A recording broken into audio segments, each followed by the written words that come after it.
Welcome to the MSI preview show. Thanks for joining me, Slink. And, well, let's just get right into it because we're getting started tomorrow. The playing stages are going to get going. And let's just start going through some of the matchups, some of the teams. There's some pretty well-known names in here. They might be from smaller regions, but it's not like they're different. A lot of different teams that we haven't seen. Even if a couple of them are named differently, there's a lot of similar players. But we can start it off right away with someone who has impressed internationally before, and that's Fong Vu, Buffalo. They are in Group A. I think they have a good chance of getting out of there. They've definitely been on this stage before. They're bringing back everybody from Worlds, right? And I mean, I think they got a good shot at getting out of there because it's going to be chaos in there. They're not going to have a lot of scouting on these other teams. Well, the big issue here is that there's definitely a group of death as they use in soccer. Right. If you were to have taken these eight teams and ranked them 1 through 8, 1, 2, 3, and 4 are in Group A. Right. And that's just how it is. If you watch the selection show, they were just losing their minds over it. Frost was just like beside herself because she was Mm-hmm. calling these picks one at a time, saying like, "Well, this could only get worse if Isurus is next." Boom, and Boom. it was unbelievable. So Mm-hmm. that's the only thing really holding back Fong Vu, and it really the setup for it kind of, I guess you could say, is detrimental to TL since they have to play the winner of this group. Right. Like They're instead of guaranteed one of the one top and four two, teams. yeah, yeah, and instead Mm-hmm. of getting like 1 and 2 or 1 and 3 out of here, you're gonna get one and then maybe fifth or sixth team. And not saying those teams aren't capable, but there's a big gap between what Fenerbahce has done, what Bombers has done, and obviously what Fongbu did last year, and what Right. Vega, Ince, and DFM have done. They haven't done anything, so that's a big storyline going in. That whatever happens in Group A, a really talented squad is going to come out of there. Right. And that's something many people have talked about right now. The fact that there's no seeding in the group draw is insane to anybody who watches traditional sports or any tournament event where you're pulling names out of a hat to put them in groups. You have to seed those teams. You can't just throw them in there and say screw it, it's fine, whatever. We'll see what happens because this is what happens. This is what happens to you. And now in the first round, you know, you're going into there like you just said, out of this group one. If we were going to say two teams are going to get out of there, I mean, all your money would be on two of those teams to get out of the groups and at least play against Team Liquid and Flash Wolves, so and give them a chance to get to the next set. So I don't know. It's just a very odd thing. But I mean, it's Riot. They don't have a lot of foresight in this stuff. They've been running these tournaments for a long time, and they're still very very bad at them. So it's never going to make sense. Worlds doesn't make sense. None of the formats make sense. Um, who knows? So I'm not even going to worry about it. It's unfortunate for Fongvu. It's unfortunate for Isurus, Bombers, and Fibonacci, like you said. But speaking of that group, I just call it the group of death because that's what it is essentially at this point.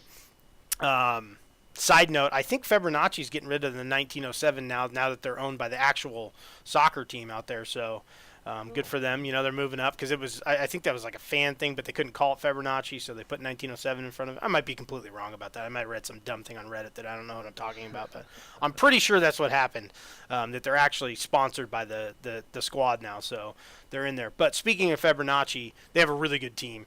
They're someone you expect to do pretty well in this tournament and maybe have a chance of getting – at least getting out of that group. They definitely have a chance of getting out of that group, but I don't know how well they're going to match up against someone like Team Liquid or Fongvu for that matter.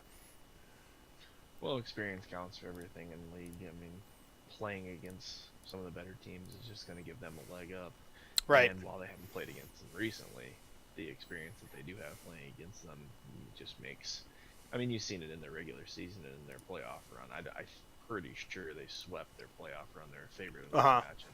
They won them all, just running away with Mm-hmm. it because they've played against the likes of high-end talent, and so when you play against somebody that's not, it makes it a lot easier game, and Right. it gives them and Fongbu for that matter a little bit of a leg up just because of their past experience. Now, How they match up against the teams in their group, I'm not entirely sure. I know there's definitely some talent there, and you got to factor in the current meta too. I mean, Hmm. where does it swing to? What's the most important role to be strong at? And I think that's where a team like Longvu, while I think they're really good, they're experienced. They're really relying on Big Koro, and Yeah, very. 80 carry's just not been what it used to be in the league this year. I mean, you can carry through your top jungle duo a lot easier than trying to feed up that 80 carry. And so I don't know all these top laners and junglers that well, but I know if the team that has the best top lane and jungle combo has the better chance of making it out than the team with the best bot lane. Yeah, I definitely agree with that. Jungle might be kind of a mess in solo queue, but it's still jungle in pro play, and it's always going to be, if not the most important, the second most important, because it's just how it works. That's your macro general early in the game, and if the jungler's popping off, there's not much you can do about the other team getting ahead because they're taking objectives, they're controlling dragon, they're controlling rift, they're controlling the scuttle crabs, they're controlling vision, and it's very scary. And that brings up a very good point. Whoever comes out of any of these groups, if you're a top laner, you better buckle up because this might be the most stacked top lane we've seen at an international event, if not ever in a very, very long time. I mean, top lane's always been the island. You always you a lot of times you see a lot of talent up there, and historically we've seen that. But there's always been very, very, very dominant top laners. Flame is a great example of it. I mean, the Flame Horizon, all that stuff. Uh, you know, that's a place where one person can absolutely dominate another person, even if the jungle's intervening. If the other jungler is just there to be in the middle of the 2v2 or at least lend a little bit of support. But if you have the right vision right now, your top laner, if he's just markedly better than the other top laner, there's not much the other top laner and the jungler can do about it. He's just going to sit under tower because of the meta. There's going to be a lot of Vladimirs. There's going to be a lot of that stuff up there. We've even seen Victor start coming back into the meta up top. I mean, Rise is definitely up there. And then you still have your pocket picks. You'll see Rivens. You'll see all types of crazy stuff up there. And then your standard tanks too. But if you're not talented enough to lane against your opposing top laner, it's very, very obvious right now in the meta. And I think even in the group stages, again, it's very hard to watch a lot of these teams. It's hard to find the VODs of some of these leagues. But what we have got to see, no matter what league you're in across the world this year, if you have a dominant top laner, you probably have a pretty decent record for the most part. So I think whoever's coming out of that group, if you're a top laner, do what you got to do, but you better bring your big boy pants to this thing, and you better buckle up because if you do get through any of this stuff, there's no easy roads up in that top lane. And then if you do get to the actual knockout stage, the actual MSI tournament, I mean, you're just running into world champs every single day, and there's not much you can do about it. So good luck, fellas. I'm rooting for you, but it could be it could be pretty bad for some of them. Isurus has been getting a lot of hype. Again, they're another team I don't know a ton about. We know some of the players. Obviously, we've heard of some of the players. We've seen some of them play before, but they, from what I've seen, again, it's very limited. But there's been a good amount of hype around these guys, and it looks like they have some very, very good individual players, especially in their jungle and mid lane with Saya and Audi. Yeah, that's a big advantage they're going to have, and you have to factor in that playing on the patch that they're playing on now. This is probably 9.8. the most prep time Right. any teams are going to get on a single patch all year because they patch so often. And this one has been out.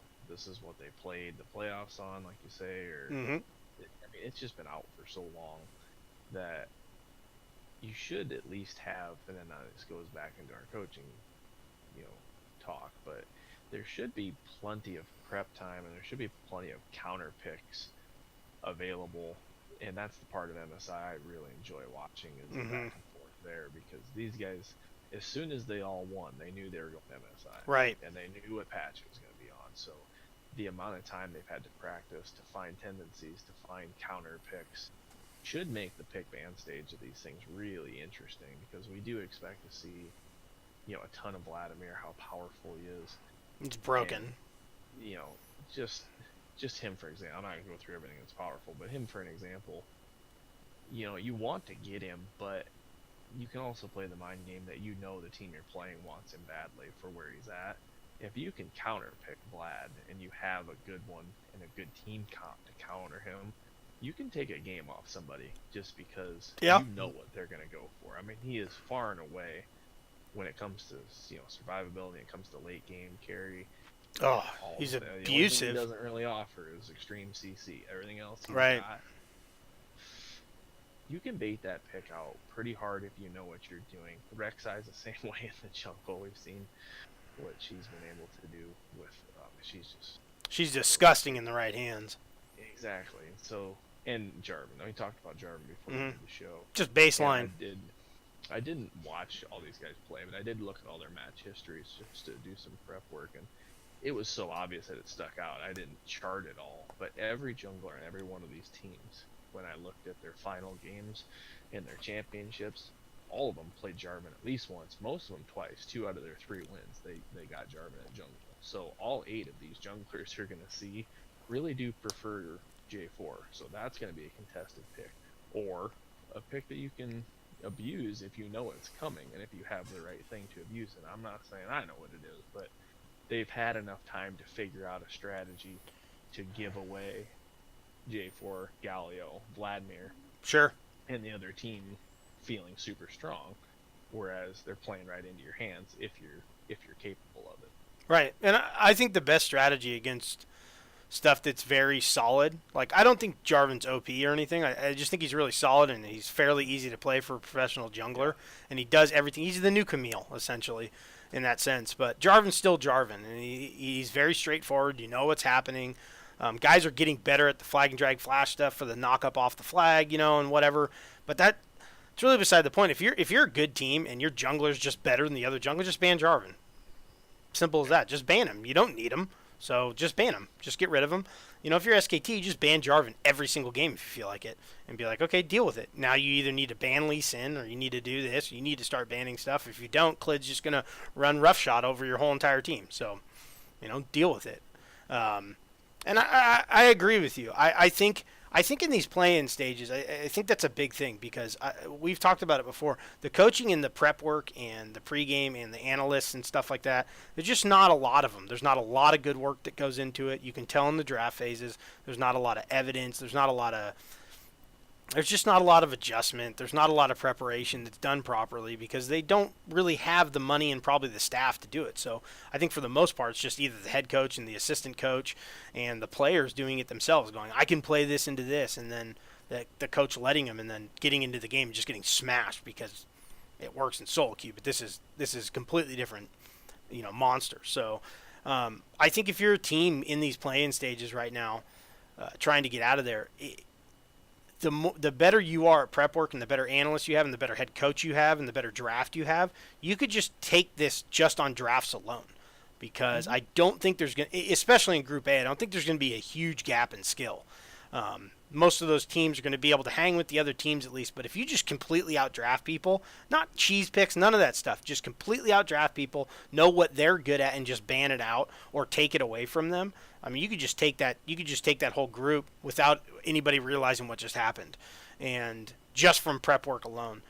But we don't see a lot of it even in the Big Four, So it's just not something that seems to be something they either have the money to focus on and get the right analysts in there and a lot of people doing it, or they just don't know how to do it properly yet. I mean, they will. They'll learn how to do it. But, we're seeing it a lot. We're seeing it a lot right now. The better your head coach is, the better your team is, because that draft phase is so important, especially right now in the meta. It's just, the draft phase is way too important. And we see it all the time. You make one mistake, letting something through that you didn't do the research on, and then the Shy gets something you had no idea he was going to pick because you weren't paying attention to his solo queue, and then you just lose game one and you just gave it away, and you're not getting it back, and that's really rough. And it's rough at these tournaments too, because it's a big mental thing too. So Well, Um, and there's less information, like you say. I mean, right. It's going to be very hard to Very scout tough. these Yeah, teams. it's really tough. So Really focusing tough. on the meta picks and the comfort picks is going to be very important for these coaches. Comfort. Just don't make it easy. Don't Right. make it easy. Right. Just don't give away Vlad and all these things. Yeah. Yeah. Don't let teams get Vlad in every game just for no reason. Even though I don't think Vlad's super easy to play. I mean, we've seen some very good players not play very well on Vlad Impact. But Vlad is also one of those champions who's so dangerous right now because, yeah, he's really powerful late in the game. He's got a bunch of AP. He's super safe early in the game. He's got crazy sustain. But he's so dangerous because all you need to do is get to 45% CDR. That's the key to him, and you can get it so early now with that kind of, the poor man's CDR build. You just don't finish those two items. Just get as much CDR as you can, and you can just skirmish with anybody forever. And that's why he's ridiculous. It's just he can just get too much CDR early. It's unfair, and he has too much sustain and safety, so he doesn't need the CC. As far as Group B goes, again, this is going to run into another one where I just don't know a ton about him. Vega's coming out of the CIS. You were talking a little bit about Mega. That's the Thai team, correct? Yeah. They have some players that we've heard of, we know of. They were getting a lot of hype, not just from random people, but from some people in the know. Mega's got a good thing going for him probably in that situation. Ints, again, I don't know a ton about him, unfortunately. Which we tried to research this stuff, but like I said, it's really hard for me to formulate decent opinions without getting to see many games. I can go look at the stat sheets and stuff like that and read other people's opinions and do whatever I want, but it's kind of disingenuous if I don't get to see a lot of their games played. And some of these leagues are very hard to find games consistently. So they're on different streaming platforms and stuff like that. And then Detonation Focus Me, we know who they are. They're the same team that comes out of Japan every year. So that's not really that different in that situation. But that's a much softer group. I just, hype-wise, I kind of want to see Mega come out of there just because I've heard so much about him at this point. Again, I don't know. I haven't got to see them a lot, but I've heard a lot about them. And I kind of want to see them come out of there just from a personal thing, because they do have Lloyd and, G4 mid. So I don't know. Maybe you saw some more information on them that I didn't get to dig up, but I'd like to see them come out of there. I watched the selection show a little bit of what they talked about. Right. So that's just rehashing information I've got from them. It's right. so hard to find these guys, other than looking at some of their match histories, and all right. I really saw was that all these junglers just love playing J4. They're obsessed with him. You're gonna either see him banned all the time, or he'll be 100% pick ban in this tournament. Yeah. Especially in this playing stage. He's just too easy to play. So easy. Yeah. Yeah, he's just too easy to play. Yeah. So and that Mega team is good. They have two Koreans on their team to go with. Right, Jajin and Pop, support and jungle. I don't know. I guess it depends on how good a jungler Jajin, because we've seen Lloyd and G4 on the stage before. We know that they're pretty solid. I don't know much about the top laner Aki, obviously, but right, jungler can hang. That group's there for the taking, and then right. you play, Flash Wolves and. Yeah, and that's a great point. They're just fighting to get out of that group, get a chance to play Team Liquid, get a chance to play Flash Wolves, one of the two, and just give themselves an opportunity to get into the big tournament. And I think that's, if you're any of these playing teams right now, that's all you can really ask for. I know some of them probably have some other aspirations, and they might think that they have a chance. I mean, Team Liquid's markedly better than any of the teams that are in there. No matter what anybody wants to say about NA League of Legends. I know I've said a lot about it, but I mean they're a very good team right now, and they're playing very well. They had a great comeback against TSM. Probably gave them a ton of confidence going into MSI, but I'm not. These five games and stuff like that at tournament level. These teams come in. Whoever wins that group, they're going to have a little warm up because they're going to be playing games going into that best of 5. So they got a chance for sure. And Not a huge stretch of the imagination, especially Group A, the ones that have to play Team Liquid. One of those teams beating somebody, like, beating a Team Liquid or something like that. They got some good players, they got some good teams, and those regions are getting more and more competitive, and we're seeing that at Worlds. And MSIs, they're putting up some numbers. They're playing well against some of the bigger teams. But yeah, Flash Wolves got a gift. It's not. There's no other way to look at it. They got a gift, getting Group B instead of any of the teams in Group A. I mean, even having one of those teams over in Group B would have probably given them a lot less chance to win that best of 5. But as of right now, I think Flash Wolves is looking a lot stronger to beat one of the teams coming out of Group B. But Flash Wolves is a pretty good team too. So let's not. There's a reason they're there and they're not having to play into the playing stages and stuff. And there's a reason that NA's in the same position too. They're not in the final. It's past performances, and NA has not really stepped up outside of those last Worlds and showing a ton at the international level right now outside of C9 specifically. I mean, we could just C9, not even NA, just C9 in international events. They're really, since TSM made that run at MSI a few years ago, they just have not looked good. And we can just get into it now because this is the meat of the conversation right here. Mm-hmm. I'm worried about Team Liquid. I'm worried about that team. I think Impact is a very solid top laner, but this is a top lane heavy MSI, and he is going to be outclassed against almost every team he runs into here. And there's a couple teams where he's going to be very outclassed. Specifically the Shy, and especially the way Wonder's been playing has been amazing, and Khan's no joke. I mean, so you got to get through the play-in first, but I'm a little bit worried about Team Liquid. Doublelift, he knows it, we know it, everyone knows it. It's a meme at this point. He does not perform that well internationally. He never has, but he is with a much different support this year. He's with someone who has been successful internationally. But I'm a little bit worried about Team Liquid because I'm a little bit worried about Impact. I'm very worried about Impact. I think Xmithy will be fine. I don't think the pressure is going to get to that guy. I don't think this is... I think Xmithy is the type of guy. He's played long enough. He's got that type of personality that these games won't affect him mentally any different than a regular game, honestly. A regular season game. He's just going to go in and do the best job he can. I'm a little bit worried about Jensen. I think he gets a little too hyped up for these things, wanting to win one-on-ones that don't really exist yet. He tried the route of talking some shit to someone like Faker. It did not work out very well. He got clapped pretty hard a couple times now. So I'm a little bit worried about him. Hopefully he's in a better mental state going into this. I'm definitely worried about Double's performance at MSI. I'm not worried about Core JJ, but as a whole, I'm a little bit worried about Team Liquid's chances of actually doing any damage at this tournament. And I'll go ahead and take the other end of it because I'm very concerned for Flash Wolves. I mean, they're a good team, but if you dig a little deeper into who they are, they lost their entire team last year. Their entire team is gone. Sword Art's gone. Sword Art's Maple's gone. Mojin's gone. Their coach is gone.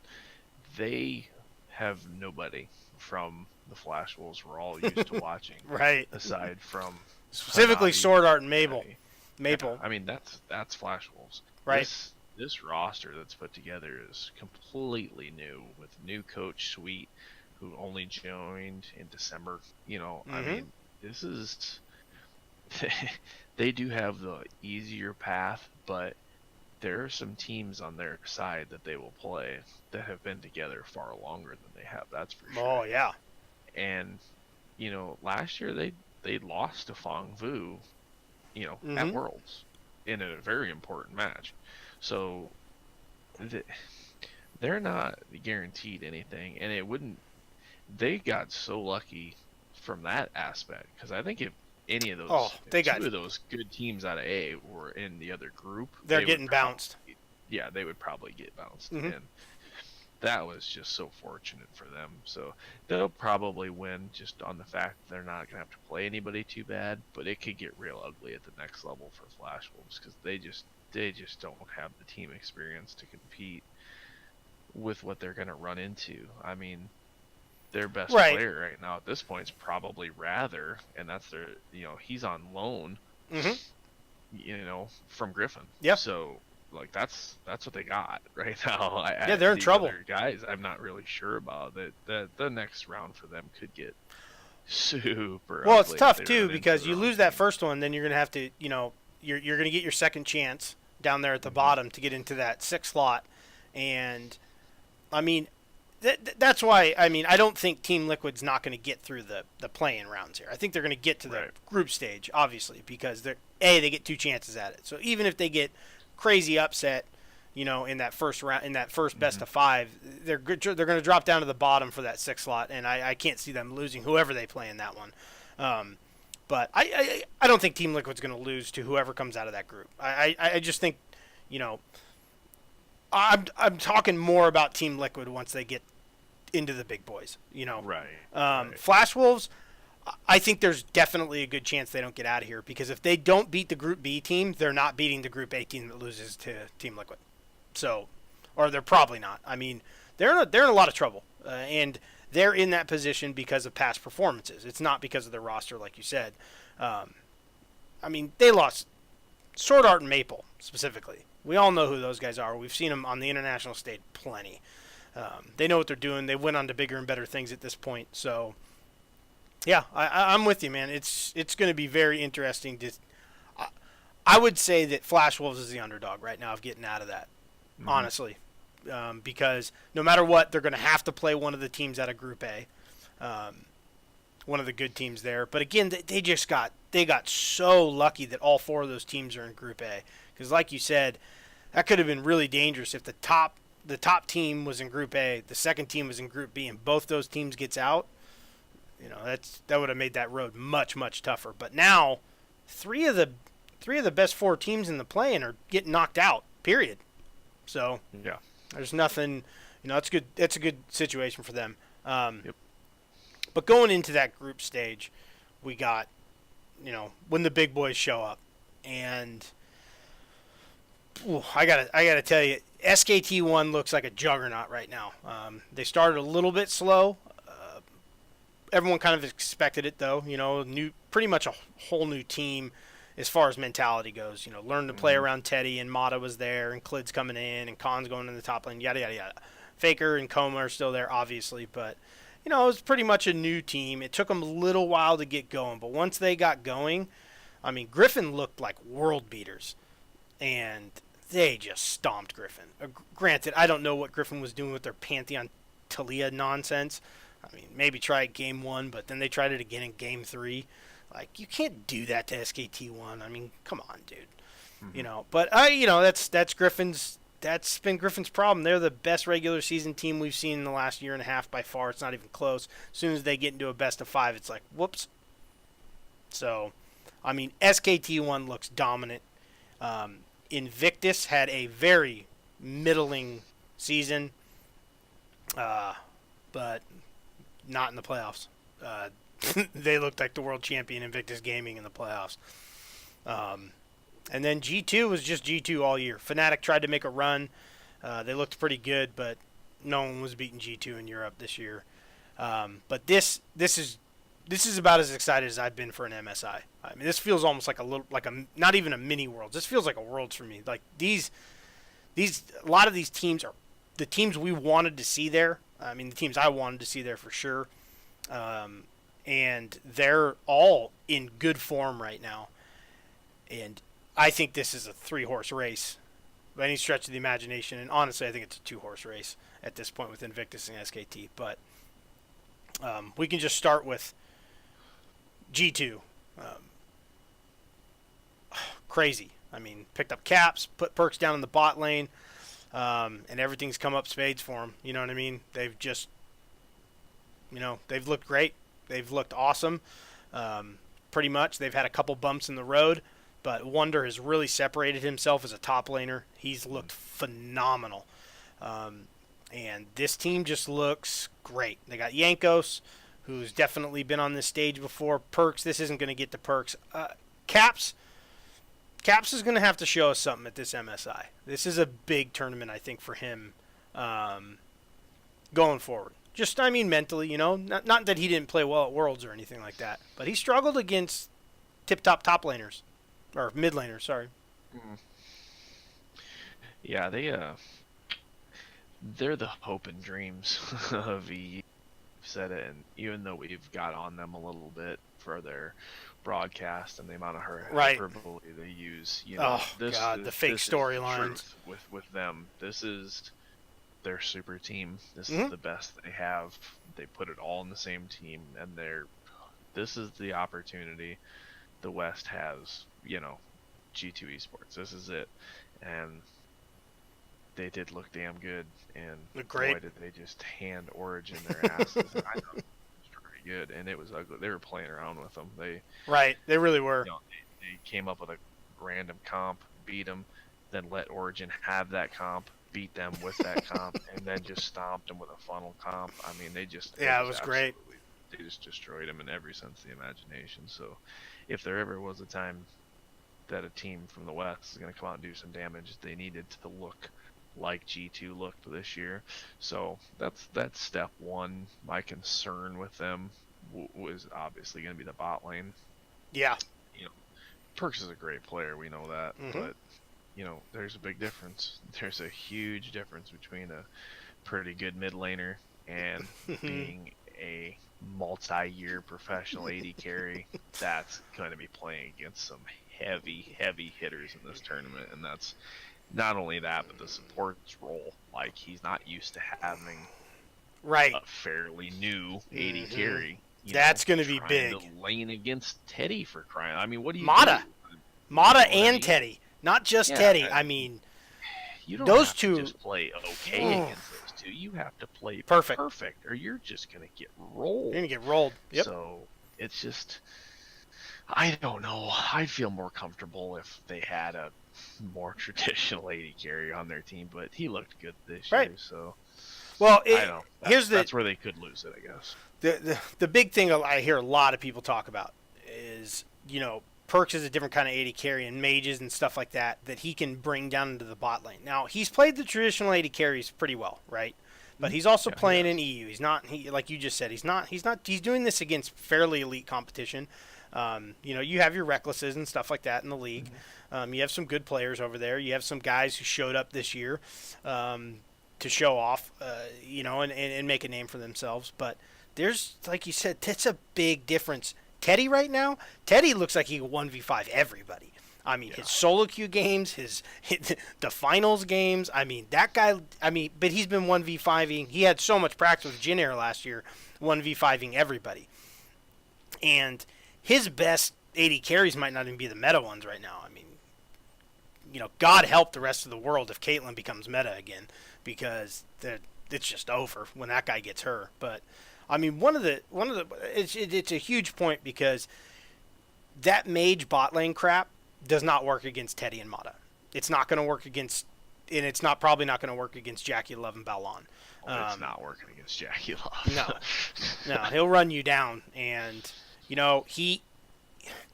everybody's been, he was the Draven one trick, right? He was the world beater on Draven. He barely picked Draven last year. Didn't pick him at Worlds, so Draven didn't get a skin. Well, he picked Draven in that finals, and it was hideous. I mean, he ran through them like he never stopped playing that champ. And there you go. So there's one ban that's already wasted. You have to use it against him, because if you leave that open and you try to pick something stupid into him, he's going to pick Draven, and he's going to throw axes down your throat for the whole entire game. And Balon can get hyper aggressive down there, especially if you get stuff like Rakan and stuff like that. He's going to run you down. They're bloodthirsty. And the whole time, they can gamble down in the bot lane. That's what's so scary about IG's bot lane, is they can gamble the whole entire game down there, because they have the Shy, and they have Rookie, and they have Ning. And the Shy is going to be at least even in lane, but he's probably going to be winning. Rookie's definitely going to be even or going. And Ning can just sit on the top side if they're not doing well bot. And if they do well bot, then he can just leave them alone, because they're already stomping down there. It's a really scary scenario, because when you have the best top laner in the world and probably the best mid laner playing right now in the world, unless you have Faker there to slow Rookie down, I don't know what you're going to do because Jackie Love and Ballon can just go they just go nuclear on you. They can go crazy down there. And if they die once or twice, it doesn't matter because the Shy's usually got a lead. So it's a really, really scary strategy. It's a really, really scary game plan. And for G2, it's got to be the scariest scenario possible because Caps is not going to beat Rookie. We already saw how that worked out. Wonder is not going to beat the Shy. I think Wonder's going to hold his own up there against the Shy. Mm-hmm. He's been playing really good, and I don't think he's going to get dump trucked like Bwipo did. But you're not going to be winning those lanes. So if Perks can't deal with it down there, you're just going to get run over, and there's not anything you can do about it. So, yeah, I think G2's crazy versatile. They can pull out some nasty stuff because they can do all types of crazy stuff. They can send Caps bot. They can send Perks mid. They can do all types of crazy things. I mean, Yanko's Morgana jungle. I mean, who knows what they're going to do. But the thing is, they're not just picking that stuff like Griffin did and hoping it works. They're actually, they have a strategy involved in it. They've practiced it. And, they threw the full combination, like you said, at OG. You know what I mean? They played that comp, gave them that comp, and then they picked something that didn't even make any sense whatsoever and still stomped your skull in. So, I mean, it'll be interesting. I think this is the best EU team we've ever seen, for sure. But I also think this is definitely the best Chinese team we've ever seen. And it's SKT, and they look like world champion SKT right now. So, yeah, I'm a little bit worried about G2. Hopefully they get a couple soft games in the group stage, like in the round robin stage, to get warmed up. Hopefully they don't have to play like IG or SKT like round one, like right away, and something bad happens. But that could also be good for them too. What if they sneak a game off and they give them huge confidence and let them run out there? But yeah, I'm excited about it because one thing I know is Perks and Caps and G2 just in general aren't going to be scared of whoever they play. So that's going to be fun. They're not going to back down. They're going to pick what they think they can win with, and they're going to go after them. They're going to get after it. And Perks has got great confidence, and I'm really excited about this team. It's going to be fun. They're easily the most flexible team. Oh yeah, 100%. That's a big deal. Mm-hmm. They have a lot of ideas. I haven't got to watch a lot of the Chinese league or the Korean league, but I know from what I've watched from G2, they're planning. Their animal is it's out of this world compared to everyone else. Mm-hmm. I mean, they are playing 2 or 3 steps ahead of everybody. Yeah, their coaching and preparation is phenomenal. I think it would be narrow-sighted to assume that they don't have some tricks up their sleeve for SKT and for Invictus. I mean, those guys are human. They're capable of losing. They I agree. Beat. And we look at the screen right now. All 3 teams swept their finals 3-0 against damn good teams. Griffin, Origin, JDG. No slouches. No. There's no slouching there. Mm-hmm. I mean, for them to just wipe, and those are teams they'd played before. That's right. The thing. I mean, that's not just drawn out of a hat. Those are teams that know them, that know what their tendencies are, that have played them already during the year, and they still couldn't even take a game off any of the 3. Most of them weren't even close either. Yeah, I know. That's what scares me the most about them is that, damn, they're good. I mean, they are so much better than the teams, the other teams in their league, that it's going to be nasty. And when Invictus and SKT finally line it up with Rookie, Faker, and you got Teddy and Jackie. Can't wait. It's just, that's why we're here. Con and the Shy. I mean, I don't think Con, talent-wise, is on the Shy's level right now, but he ain't scared. He definitely ain't scared. What he has to do is just not feed him. Yeah, but Con might. I mean, Con might. He's so aggro, like. Yeah. I mean, there's a decent chance he just is good like. Hoonie. He might just hard. Yeah, he's good Hoonie, exactly. Yeah. He might just hard lock. He might just hard lock Riven in and just be like, I'm going at the Shy. We're gonna do this. We're gonna brawl up there, and you know it. Oh, you go. I would pay money for that first game between them for him and the Shy to lock in Riven and Fiora and just say, you know what? God. We don't care. We're brawling up here. No ganks, junglers. Keep your ass off our island. Don't come up here. Don't ward. Don't do nothing. This is between me and him. This is 1v1. Nasus jungles, respectively. Just farm the jungle for 30 minutes. Stay out of here. Let them 2 hash it out. Give me Faker on LeBlanc. Give me rookie on. I don't even Whatever care he what feels like. give him Zed. Just LeBlanc Zed in the mid. Just let's have some fun. Zoe better be any team that plays against IG or SKT and doesn't ban Zoe. I think you should be kicked out of the tournament. That's all I'm going to say, though. First and Well, foremost. you better have a Tom already picked on your team. Right. Like you had better Yeah. Unnerfed Tom. pick Tom. Unnerfed Not Tom. this batch. Yeah. Unnerfed Tom. Unnerfed, yeah. So, yeah. We went over G2 a little bit there, but going into IG, I watched all their games this year. Oh, nice. You're a big Jackie very Love yeah, fan. very biased about Jackie Love. You know, a big fan of Jackie Love from years ago. Just watching his Draven is just, it's unbelievable what he can do on that thing. You know what I mean? On that champ and Lucian too. I mean, he played a lot of Lucian in solo queue too before he was allowed to play pro. But yeah, I'm a big fan of Jackie Love, and he has his issues. He's not showing up sometimes, and or gone too aggro, and you know he can get Wild Turtle syndrome for sure. He's just a little bit better than Wild Turtle, so he can get away with some of it sometimes. But Baolon has been unbelievable. I mean, Rookie, The Shy, Ning, Jackie Love, they get all the credit there, and they deserve a lot of the credit, obviously. But Baolon has been phenomenal. That guy is just, he's always in the right spot. He always knows where he needs to be. His engages are phenomenal. He knows when like a team fight breaks out, he knows when there's a lot of supports who want to get in there. They want to get their combo off. They want to CC. They want to soak some damage. He knows when he needs to go protect Rookie or needs to go protect the Shy instead of Jackie and just leave Jackie to himself. And a lot of times, I mean, this might be kind of biased because I am a big Jackie Love fan, but there's a lot of times where Baolon will leave him and go protect Rookie because Rookie's the one who's fed, or go protect Ning, or go protect somebody else. And Jackie will be stuck in a situation where, he might get a kill or gets a bunch of damage off and dies. And then it's kind of like, man, what are you doing over there, Jackie, But in that situation, they still win the team fight because Baolon's making good decisions about who he can help the most in the fight and who's going to turn the fight the most. But their team fighting is on another level. It's phenomenal. And they're hyper aggro. The whole Chinese league is. I mean, it's so much fun to watch. They just brawl constantly. Level 1, level 2, they don't care. And they just want to fight. They pick what they like. And I'm Invictus coming into this tournament. I think individually Invictus is the best team in the world. And I really don't think I don't think it was close at the beginning of the year. I think SKT can make that argument right now because of what Teddy's been doing. Mata's Mata, Faker's Faker, obviously.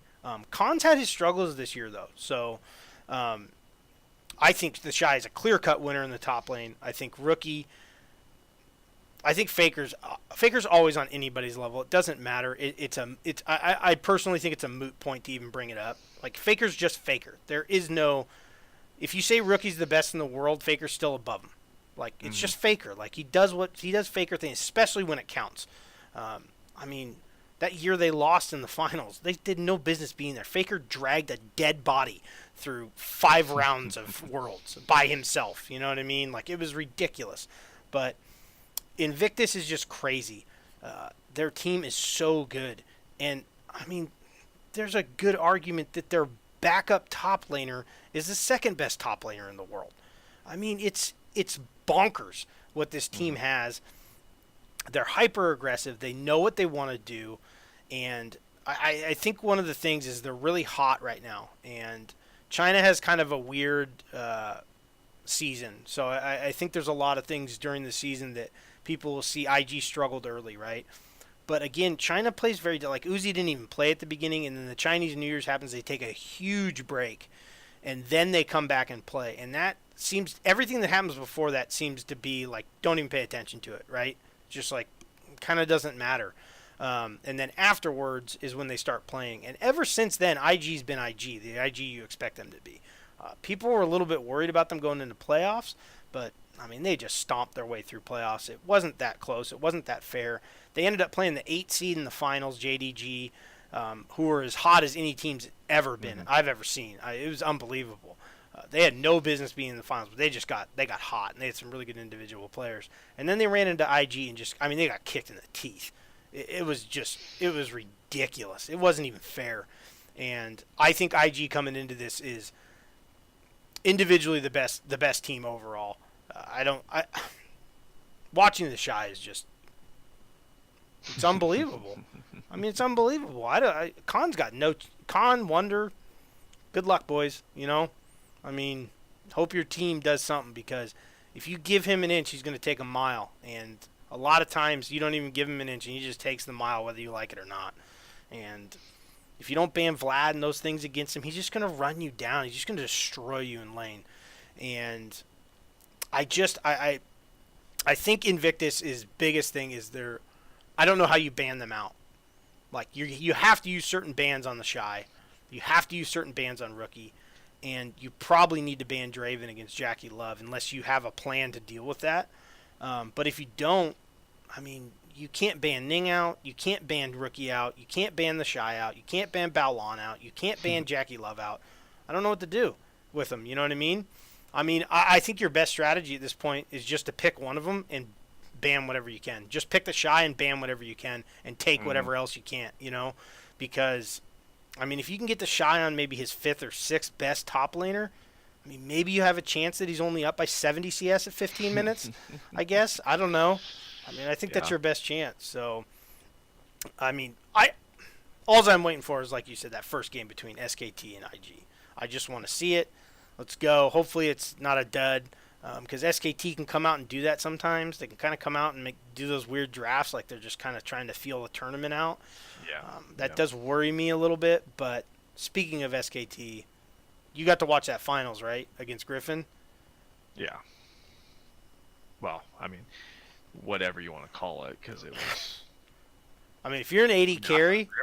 To be good, why? Right. They are. Like I said, regular season. They just got made to look silly. Oh, they didn't even look like they belonged there. It was a joke. But that's Griffin, though. You know what I mean? They're a young team who dominates in the regular season because teams kind of let them do what they want to do, and they let them be aggressive because it's regular season. Then the playoffs happen, and then you got to buckle up. You need good coaching. You need good analysts. You need to get ready for this stuff. And you come into a game and you think you're going to pick Talia and Pantheon bot lane into Teddy and Mata? Come on, dude. Yeah. Come on. Were you out all night the night before? That's just like, that's one of those things you think of when you're drunk and you're like, yeah, we're going to do it. We're going to try it out game 1. Okay, you tried it game 1. It didn't work. Then you got smashed game 2. And then you're like, we'll go back to it because it's going to work. Well, it didn't work again. And I don't know. It was bad by Griffin, but I think it was more of a testament to SKT. They were so prepared for that final. Like, they were ready. Como was ready. He's a professional. He's the best coach in the world, period. And he was ready for that. He's going to be ready for MSI. They're going to be prepared. They're going to know what they're going to do. And I'll tell you what, if you're a bot lane right now, I don't know. I don't know what you do. Try and make Teddy play Jhin or something. Like, ban everything you can. Take all 5 bans and just hope for the best. Because if that kid's on anything that's even decent and he's even in lane, the first team fight that happens, he's just going to kill your whole team. You're not even going to know what happens. It's a joke. He's ridiculous right now. He's unconscious. He's been ridiculous for 2 years straight. So, and they're in full function, and they have Faker. So what do you do? And arguably the best jungler in the world in Clid. Yeah, I don't know how you approach that because. Let's be honest. The Griffin team was loaded. Chovy's supposed to be the second coming of Faker. Supposed to be the best mid laner in the world this year, statistically. Stomped. Tarzan's supposed to be the best jungler in the world. Probably is. Make the argument that he is. Stomped. Sword is not crappy. No, not at all. He's good. He's great. Viper has come out of nowhere, kind of as this 80 carry. Yeah, he's good though. He was new. Good. Super good. Kid is fairly good. New. Stomped. What does that tell you about going into MSI? How do you prepare for teams that didn't show weakness coming in? That's the question I have. I agree with you 100%. I don't know what to do about it, and this is what we sit here and do is try and figure out weaknesses and how teams should draft and the analyst process. I have no idea what I would even do against those teams other than I think you have to focus on yourself more than the team you're playing, because like you just said, you can't ban them out, No. and going to the extremes to try and ban them out is only going to end up hurting you. You have to come up with a team comp that you are really good at, that you're going to be able to get through the draft in, that probably isn't going to get banned out, and something that is very focused. I'm talking like full on siege comp or something, where every single member of your team's entire focus is tower sieging. If you get any opportunity to rotate and siege, you're getting a tower, if not two. I mean, just the extreme end of it, because you can't just play straight up. Like you said, I mean, no, you can't. You'll the lose. big problem G2 is going to have going into these games is we talked about it all year. Like when other teams get Ezreal, it's not that big a deal. Right. Like 25 minutes, Ezreal's like 1-1 and 2. Or Yeah. doesn't even have a kill. He's just kind of farming, waiting to power up. If you feel that comfortable and you give Teddy Ezreal and You're you go dead. into a game, it's over. It's FF at 20. Just because you can't at 15. You could, but it is literally over. He will shred your team apart by himself without his support or his jungler. They'll be out doing their own thing. You can't touch him. And he's done it to the top teams in the world.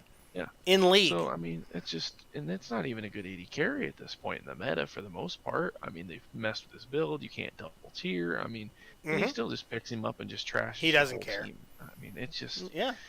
it's going to be interesting to see what these guys come up with to play against each Right. other. And And you know, there's- regarding Invictus, what impresses me the most about them is they've all but come out of nowhere. I was reading up on their bio a little bit because I knew to talk about them here today, and man, they just, up until they won Worlds, they were nobody. They got Right. third place in a tournament during the season. They went 18-1 in the regular season. They didn't win their league to RNG. They almost didn't even make the finals or semifinals of Worlds because they almost lost to KT Rolster. Right. 3-2. That was a close game. Like, they were a game away from not even existing. And now they're the best team in the world without changing anything. I don't know how they're on this run. Like, they literally went from a team of meh to the most dominant team in the world without changing anything on their roster and just literally playing Development, I think they're the poster child for development. I mean, Rookie's been there for a while as the mid laner. The Shy, I mean, it's not like we didn't know who the Shy was before. I mean, we'd seen him play. He'd struggled. He was struggling to start over Duke for a while last year, Like, there was an argument like, well, should he be starting over Duke? Got to give him some playing time, all that stuff. And it's development, Jackie Love is another one. They signed him at a young age. He couldn't play right away. He developed with them. When he was first eligible to play, he wasn't the starting AD carry. He developed. He got in there. He looked kind of wonky when he first got in there. He was kind of a mess. The only person on that team who's been consistently, like you were saying, before they kind of really got going, that was, playing pretty well before that was Balon. And Rookie was solid. I mean, Rookie was Rookie. He's 19 years old, right. So it's like he's been there for, you right. know what I mean? Like, and Rookie was Rookie. I mean, Rookie was still really good, but he wasn't on a great team. But Rookie didn't leave. He stayed. He could have left multiple times to go to much better teams at the time. He's been there for a while, and he stuck it out. He believed in that team getting better. They built up through their own organization. They didn't go get Deft. They didn't go get those type of guys. Go grab a Khan or someone like that for the top lane. They built their own guys up. They had Duke as a stopgap there for a little while. They had Rookie, and Ning, but they built those guys up, and I think that's a huge point to when they started being good. They'd been playing together for so long and been kind of mediocre, above average, and they in Chinese league, and they had their problems with RNG and some of the better teams there. But once it clicked, they were ready to go. There was no stopping them at this point. They got to express their skill. The Shy turned into a monster. It was just unstoppable up there. Rookie was just, I mean, you couldn't lane against Rookie last year. I mean, good luck. Ask Caps. Ask Caps how that went. I mean, ask any of the good top lane or mid laners how that went. I mean, the Shy just dumpstered everyone he ran into. And Jackie Love did what Jackie Love does. And Balon, Balon took the Maniac, the crazy kid down there, the crazy young kid who, and like you said, Balon's not much older than he is. But as far as Jackie was concerned, Balon was a years veteran, and Balon reined him in, put him in the right positions, protected him when he needed to, and Ning was unconscious. And I think a lot of people thought that was just kind of, a blow up from Ning, a pop off for a little bit, and he's going to go back to the old Ning. Well, he hasn't. He hasn't. I mean, he's one of the best junglers in the world. He has unbelievable synergy with all of his teammates, not just his top lane and his mid lane. He has unbelievable synergy with all of them. He's an amazing jungler, and they're just one of those teams that they all came up together, and they just have such great synergy together. They're going to be extremely tough to beat. And I think you bring up a great point about the pick ban phase. You have to have a strategy, and you have to ban the things that you need to ban in that strategy. And if Vladimir, for instance, isn't one of them, then don't ban him. Stick to your strategy. Stick to what you're going to try and do, because that's your only chance. You can't just half-ass it and be like, oh, we're going to get rid of this and get rid of that, and we're going to pick this, and we think it's powerful. I mean, what if Wonder's not good on it? You know what I mean? We saw how that worked out for Licorice against Blippo. Licorice is a terrible echo. And it's a counter, sure, but not when Licorice is playing it. I mean, Licorice isn't a worse top laner than Blippo. There's no chance.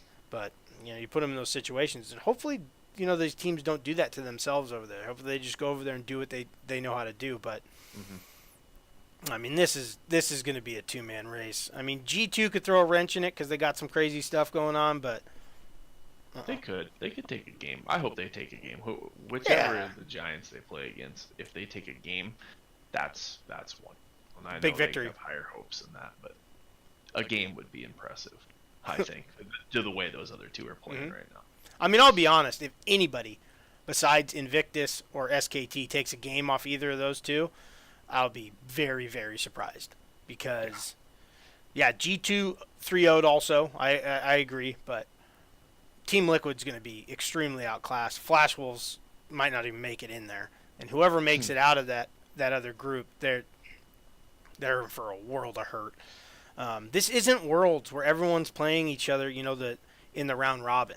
By the time you get to the big dogs, it's just them. There's no one else to feed off of and get a little hype going. It's just them. It's a very condensed tournament.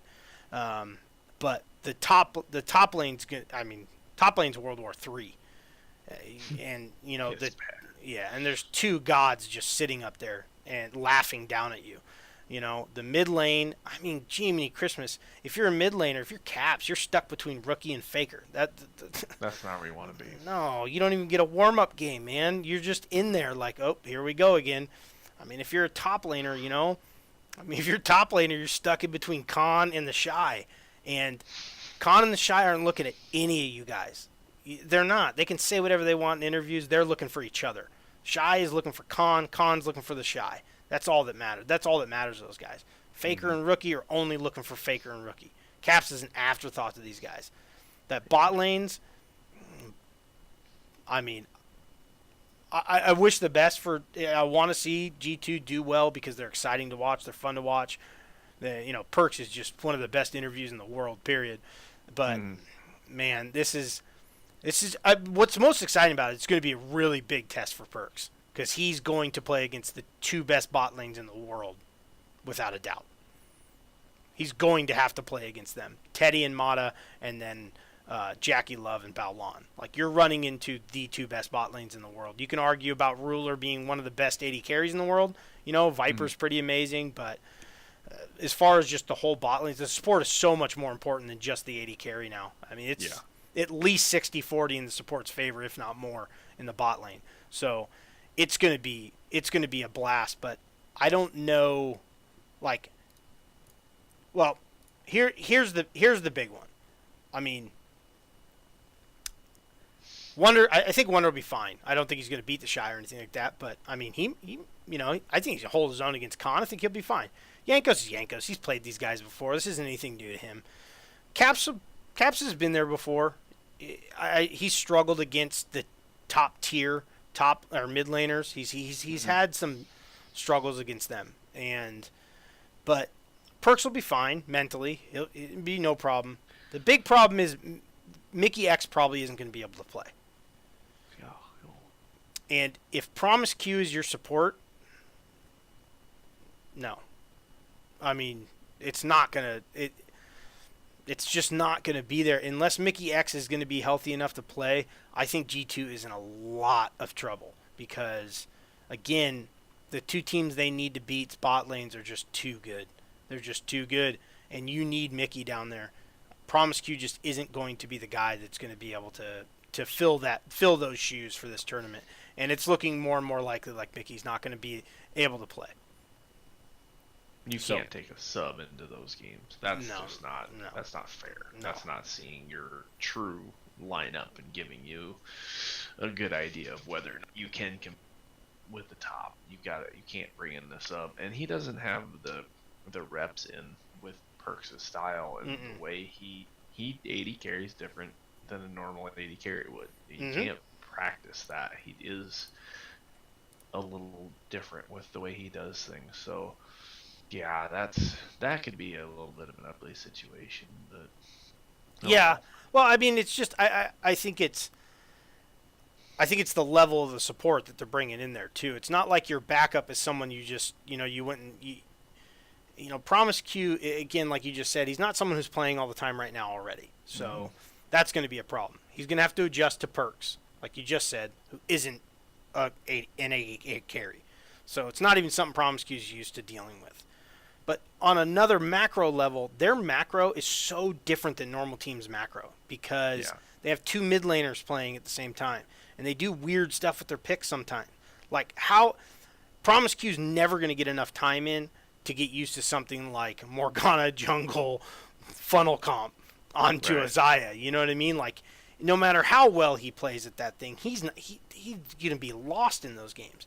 But the problem is if you haven't been playing a lot and your first couple games are against Baolan and Mata or Core JJ, I mean, dude, that's scary, man. And hopefully mentally he can hang with him. I don't know a ton about his makeup. Promise Q, I know who he is and I've seen him play plenty, but I don't know a ton about his makeup. I've seen a ton of interviews with him and stuff like that. But I mean, your first 3 games could be against 3 world. I mean, that's rough, dude. Your first 3 games could be against Double Lift Core JJ, Jackie Love Baolan, and Teddy and Mata.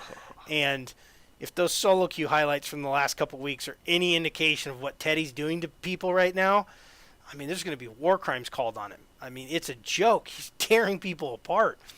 And I just hopefully Mickey's healthy enough to play. It doesn't look good.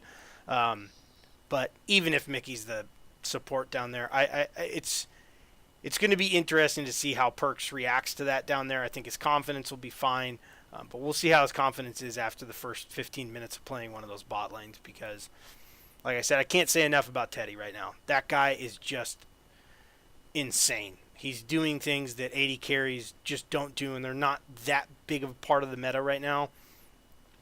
On the outside, I think.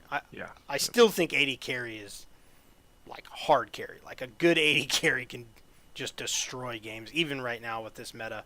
So, because there's a lot of squishy top laners, a lot of squishy junglers, a lot of squishy mid laners running around. This isn't the Galio, meta and bunch of tanks running around where they have to sit in the back line auto attack a ton. This is that meta where they can get in there and, they double crit somebody and, just start popping off on all types of AD carries. But the biggest thing is, like you said, Teddy's Ezreal is on another level than the rest of the world's Ezreal. I mean, the Western Ezreals are just not average at best. I mean, then you watch Teddy play Ezreal. It looks like a different champion. It doesn't even look like a normal Ezreal. He just plays it a completely different way. Watch team fights where land 8 Qs in a row, and you're just like, that's not even possible. Like, how does that even happen? So, I mean, some of that stuff's just so crazy. Like I told you in the thing against Griffin, that river fight, you know what I mean? Like when he's hopping over the wall and he throws the Q while he's hopping, and then he gets out of it's just ridiculous what that guy can do. And a lot of the times when he's doing it, it's like 1v3s where the rest of his team is dead, and he's kiting backwards, and it's just crazy. It's amazing to see. But I'm really excited about MSI. I think you are too. The playing stages or whatever. I can't wait to get to that main group stage, because G2 belongs there. They deserve it 100%. I can't wait to see them rumble with the big dogs and the big teams. And like you said, you never know, man. I mean, what if G2 just comes in with some crazy ideas, which they could do, and some Yeah. whole new meta. They could pull a whole Moscow 5 on us from back in the day and be like, what? This isn't how you play the game, but it works and it's going to be fun to watch. I really hope Team Liquid can get to at least a couple wins in there, but it's gonna be tough. And I mean, if we got to throw predictions out there, I got to do it. So Yeah. um, Yeah. Yeah. I think SKT's gonna win it. Um, Yeah. I just think Coma is going to be the factor if when they play IG in the finals, and Coma's just so good at his job, and they are in such tune right now that I think they can handle dealing with the Shy and dealing with Rookie and holding that down, because I think Teddy and Mata are the type of bot lane that Jackie Love and Baolon will really, really struggle against, because you can't make those little mistakes Jackie sometimes makes in those 2v2s where he gets a little aggressive or a little out of position, because you make one little misstep against Mata and Teddy and you just die instantly. You lose.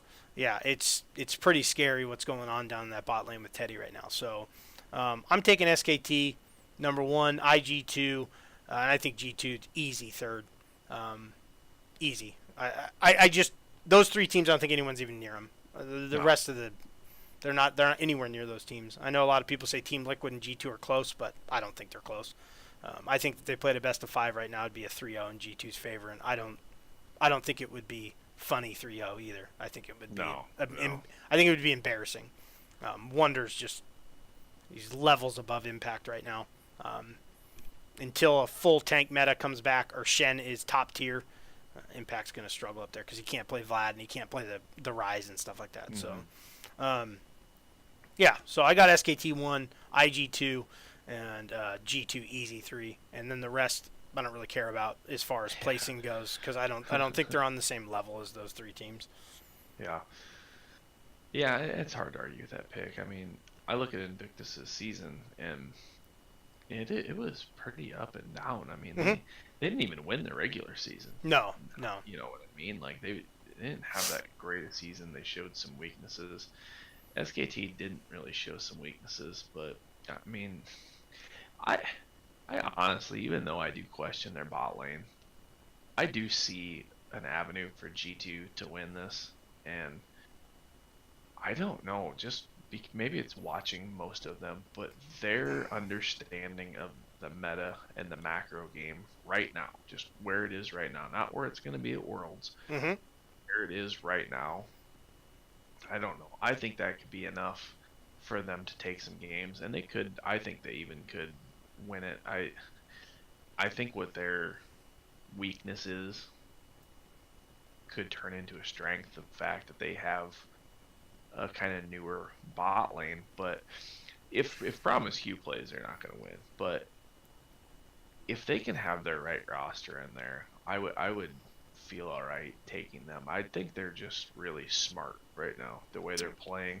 And we look at these top laners and mid laners from SKT and Invictus as these unbeatable gods, and they are amazing players. But I think G2's known they were going to this for a long time because they knew they were the best team in EU, and they knew it right away because Fnatic started out in a dumpster fire. Yeah, they did. I think they could prepare correctly to deal with Khan, Shy, Faker, Rookie. I mean, saying it is a lot different than doing it, but something about the way this team is right now mentally and the way their macro is, I think they could beat those teams. But if they don't have their support, they're not going to do it. And I would take SKT as well, because I think even though Invictus might be the best team in the world right now, and the Shy is probably the best player in the world right now, you can't lose 4 games in your regular season and then come in here and think you're an MSI. I mean, they'd have to go on a hell of a heater. But I just think SKT's looked better, and they've looked more dominant against better competition. So Right. I agree. Well, and IG lost a lot of games. Those are 4 series they lost. Because they play the multiple games. So, yeah, IG. Like I said, I watched. I can't think of a game I missed this season for them. But There was a couple that the replays weren't there or whatever. But Yeah. anyways, the IG's very up and down. They've always, you watch them during the season, it's almost like SKT does it too. They're better at it because I think Akoma. SKT does it too. They have these down series where you're just like, what is going on here? But both those teams always look like they're working towards something. Like they're working towards the playoffs, and when they get there, they're like, okay, we've done all the practice, we've put it in test. It's not just a strategy or a theory anymore. We've tried it out. It's worked. It hasn't worked. We know what we're going to do, and this is what we're going to do. And then as soon as they got the playoffs, IG and SKT just ran roughshod through everybody. It was a joke. Maybe the best regular season series, if not one of the best series of all time, happened this year during the regular season between SKT and Griffin, right? Griffin won that series. It was unbelievable series. It was crazy. It was 3 games of just pure lull. And it was fantastic to watch. So when you get to that final, I think a lot of people are going, okay, we're going to get another one of these or something close to it. You know what I mean? These teams are so evenly matched. And kind of going into it, I think even a lot of people were looking at it going, this is SKT. You had your chance. You kind of blew your wad earlier. You showed some things you shouldn't have shown probably to them in the regular season, and now they're ready for it. And that first game, they tried to stunt them with that Taliyah, the Taliyah Pantheon bot lane, but SKT knew exactly what they were doing. They knew exactly what that did, exactly how it worked, how Griffin likes to team fight, how they like to press, how they like to just not stop. Even if they're down 10 kills and 5,000 gold, they're going to fight you, and SKT was prepared for it. They baited him into so much nonsense. They made Chovy look awful. Awful. They made Chovy look terrible. I don't think you can do that to Rookie, but I think you can do it to Caps. Yeah. Is my point with that stuff is I think the coaching-wise, I think G2's fine. They're like you said, their analysis, their coaching's great. I think they're prepared for the stuff. The big problem I think with G2 going into these teams is when they run into these teams, once you get in the game, in between the lines, there's no one in your ear anymore. And I think that's where Cap struggles, is because it's almost like, Faker and Rookie have global taunts on him. Like, if he doesn't win lane, he can't take it, and he has to go after him, and he has to make these plays and stuff. And you're just not going to stomp lane against those guys. It's just not how it works. And they're almost just kind of baiting you like, yeah, you're up 10 CS, you know what I mean? Like, they don't let you get any kills. They don't let you get into the skirmishes. They're always cutting you off from going into the river to get into the fight. And then they just bait you into all these things where they don't let you, they just aggravate you on a whole nother level. That's what SKT does, at least. They aggravate you. They keep teasing you with these team fights that never happen. They turn into a 2v2 skirmish, and then everyone leaves. Or Faker shows up to save Khan like he did all year, because Khan can get just so aggro, bloodthirsty, But it happened a lot, It put Faker in a lot of bad spots. But it was them working towards something, and then by the end of the season, Khan wasn't doing that anymore. And then when they were 2v1ing somebody up there, it was a planned thing. And it's almost like it was the long con, you know what I mean? And no pun intended there, but they bait you into that stuff. And SKT is so good about that stuff. And I think in a series, I agree with you. I think there is a world where G2 can beat IG because IG will just fight you. They don't care. Like you try to bait them in the fight, it's one of those situations, they give you the line. I'm not stuck in here with you. You're stuck in here with me. Yeah. You know what I mean? The Shy's just going to 1v3 and try and fight everybody. And maybe you bait them into that. We've seen IG get baited into stuff like that. KT did it to him at Worlds. During the regular season, a couple of the Chinese teams did it to him, where they kind of bait someone like Khan, who's just like, I can 1v2 you idiots. And the whole thing is a bait into exactly what they wanted him to do. And the Shy can get like that sometimes. He can get a little bit out of his lane, you know what I mean? But he's just so good, it doesn't snowball on him, But I think there is a world where G2 could beat an IG going into finals. And I'm not sure how the sides will work out in that situation. I know 1-2 will be opposite of each other. Yeah. But yeah, if G2 can play well enough in the round robin and get themselves in a position where SKT and IG have to fight each other, maybe to go to the final, could be a great situation for them. Because if they do pick up an IG in the final, I think they could beat them. Yeah. I think they're coached well enough and they're smart enough players to maybe bait some of that stuff out. But I think it's a double-edged sword too, because you pull that stuff in there, and then next thing you know, the Shy's 10-0, and you don't know what to do anymore. And yeah, that's a problem. you know, but I don't think G2 can beat. I think G2 can beat anybody in a one-off game. Period. No doubt about that. They're definitely talented enough for that. I don't think they have any chance of beating SKT in a 5-game set, though. I think that's a little bit out of their pay grade. And that's kind of going into this tournament, I think, where IG's at, too. I think this is going to be a tough situation for IG with their coach leaving. If they have to play SKT in a 5-game set, which they're going to have to do at some point if they want to win this thing, I don't see them out macroing Coma and Faker, and no matter how much better the Shy plays than Khan or any of that stuff, because I don't know.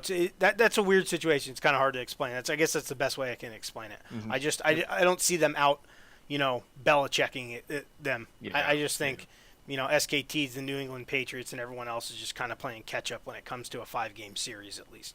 But in a one-off game, yeah. I mean, G2 could put themselves in a great position where they're on that side of the bracket and SKT are on the other side with IG, and then they got a great shot at getting there. So again, I might be messing that up how the tournament format works, but I'm pretty sure 1 and 2 are just opposite of each other and they can't run into each other except in the finals. So the round robin is going to be really important for G2.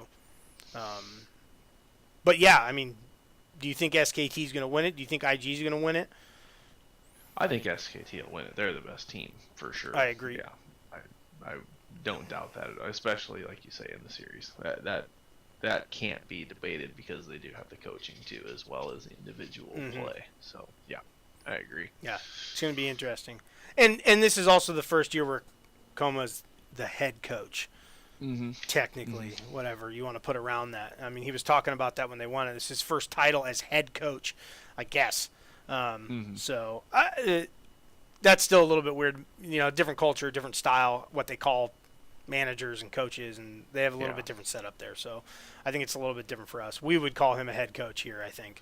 But yeah, I'm just really excited about it. I hope everyone else is out there too, and we'll pick you guys back up after MSI.